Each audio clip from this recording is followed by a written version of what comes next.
Hi guys, welcome back to Tutorial Millennials channel.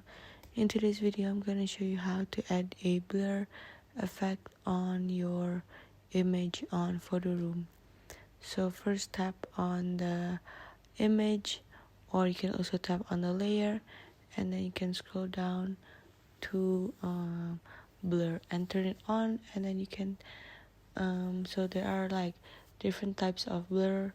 So this is motion, and there is hexa, there is pixel, box, disk. So it depends on how much you want other people to see. For example, like this is still seen, but it's a bit it's not clear, or you want motion that is super not clear, that you can't really see anything from there. So you can just adjust, and then that's it. So I hope this video is useful, and thank you for watching.